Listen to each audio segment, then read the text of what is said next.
దీన్ని ఇంగ్లీష్లో Lister engine అంటారు, లేదా ఆయిల్ ఇంజన్ లేదా బెల్ట్ ఇంజన్. అంటే బెల్ట్ ద్వారా నడుస్తుంది. అక్కడ ఉన్న మోటార్స్ నార్మల్ కరెంట్ మోటార్ లానే ఉంటుంది.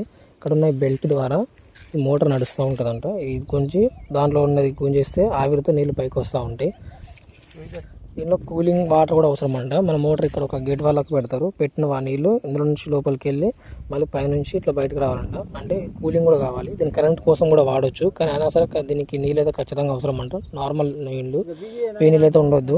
దీన్ని ఇక్కడ నుంచి స్టార్ట్ చేస్తారు. ఒక రేంజ్లోకి ఇట్లా పెట్టేసి తిప్పుతూ ఉంటారు. అది ఇప్పుడు ప్రజెంట్ లేదు, దీన్ని వాడట్లేదు. దీని వయసు దగ్గర 100 సంవత్సరాల పైనే ఉంటుంది. ఇది వచ్చి దీనిలో వాడే డీజిల్. ఇది డీజిల్ ఇంజన్ కాబట్టి దీనిలో డీజిల్ పోసి క్యాన్ ఇది ఆన్ ఆఫ్ చేసేది. పైపులు ఇవన్నీ పాతయ్యాయి. ఒక రాడ్ చాలా పాత ఇనుము చాలా గట్టిగా ఉంది. దీన్ని చూసి చెప్పవచ్చు ఎంత గట్టిగా ఉందనేది. ఇది వచ్చేసి ప్రెసిడెంట్ ఆయిల్ ఇంజన్ సంబంధించిన కంపెనీది. అండ్ వచ్చేసి పటేల్ ఫీల్డ్ మార్షల్ ఇండస్ట్రీ సంబంధించిందంట. అప్పట్లో దీన్ని ఒక 15,000 చిల్లర మూడారంట సెకండ్ హ్యాండ్లో. దీన్ని ఎలా వాడాలి, ఎంతసేపు రన్నింగ్ చేయాలనేది మొత్తం ఇక్కడ ఉంది. అండ్ ఇది ప్రజెంట్ ఎవరు వాడతలేరు. ఇది సింగిల్ పిస్టన్ అండి. సింగిల్ పిస్టన్ అంటే లోపల ఒకవైపు గాలి వెళ్ళి ఇంకోవైపు గాలి బయటకు వస్తూ ఉంటుంది కదా, అది సంబంధించింది అనమాట. సింపుల్ చెప్పాలంటే ఈ రన్నింగ్ అయ్యేటప్పుడు కిందికి పైన కొట్టుకుంటూ ఉంటాయి. ఇప్పుడు చాలా రేర్గా చూడవచ్చు ఇవి. ఒకప్పుడు కరెంట్ లేని ప్రతి చోట దీన్ని వాడేవాళ్ళు. దీనిలో మొత్తం క్లచ్లు, ప్లేట్లు, బ్రేకులు లేని ఉంటుంది. దీన్ని వాడేటప్పుడు అయితే లూజ్ బట్టలు అయితే అసలు వేసుకోవద్దు. ఎందుకంటే లూజ్ బట్టలు వేసుకోవడం చాలా రన్నింగ్ స్పీడ్గా అవుతుంది కాబట్టి ఇది పై గుంజడం వల్లనో లేకుంటే ఇవన్నీ కదులుతూ ఉంటాయి. ఇందులో ప్రతి ఒక్క పార్ట్ ఏదో ఒక విధంగా కదులుతూనే ఉంటుంది. లూజ్ బట్టలు వేసుకొని పోతే మనుషుల లోపల గుంజుకొని ప్రమాదం జరిగే అవకాశం ఉంది. దీనివల్ల చనిపోయిన వాళ్ళు కూడా చాలా ఎక్కువ మంది ఉన్నారు. 12 గంటలు నడిపితే మినిమం 5 లీటర్ల డీజిల్ అయితే తాగుతూ ఉంటుంది. ఇది నాన్ స్టాప్ నడిచిన.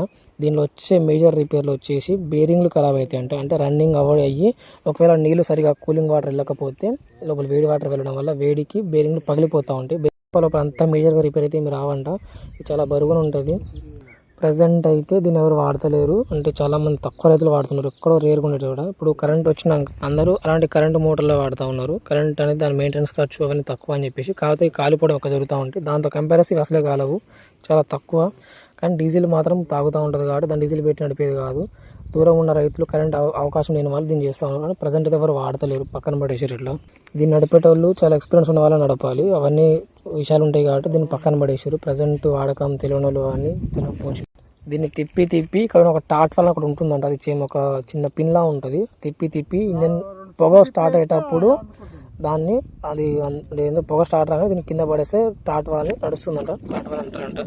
ఇందులో అన్నీ ఏదో ఒక మెకానికల్ ఇంజన్ తప్ప ఇందులో సెన్సార్లు ఏమి ఉండవు మోటార్లకు ఉన్నట్టు. సో అంతా ఐరన్తో నడుస్తూ ఉంటుంది. బేరింగ్లు, ఇలాంటి స్ప్రింగ్లు, ఈ ఐరన్లు అన్నీ ఒకప్పుడు ఇవి 100 సంవత్సరాల వయసు ఉన్న ఇప్పటిదాకా తుప్పు పట్టకుండా ఇంకంతే ఉంది. దీని దగ్గర 15 సంవత్సరాల క్రితం వాడింది. అయినా ఇంకా ఆయిల్ మార్కులు అంతే ఉన్నాయి.